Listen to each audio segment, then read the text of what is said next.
అల్లము యాలక్కాయ వేసి ఉడకబెట్టుకోవాలన్నమాట.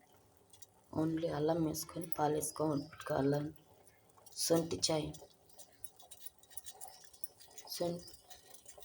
సొంటి కాఫీ, దాంట్లో సొంటి ఎండిపోయిన అల్లం వేసుకుంటారు, కానీ నేను పచ్చి అల్లం వేసుకున్నాను. ఇది వేసుకోవడం వల్ల టేస్ట్ బాగుంటుంది.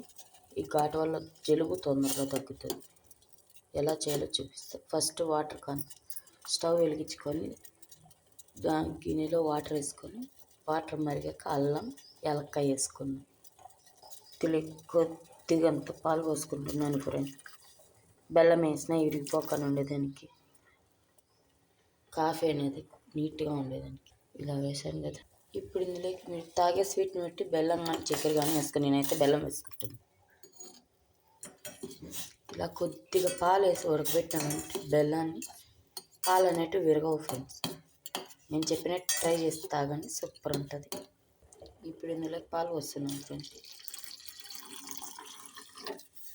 ఇలా నేను చెప్పినట్లు చేసుకోండి ఫ్రెండ్స్. పాలు విరగడం కానీ పగలడం కానీ ఏమీ ఉండదు.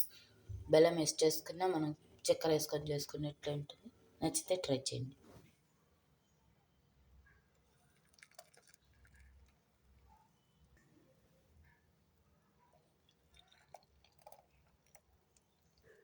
చూడండి ఫ్రెండ్స్, పాలలాగానే ఉన్నాయి. ఎక్కడైనా విరగడం కానీ పగలడం కానీ ఉన్నాయి. ఇలా చేసుకొని నేను చెప్పినట్లు సూపర్గా ఉంటుంది టేస్ట్. ఎప్పుడు ఇలాగే చేసుకుంటాను.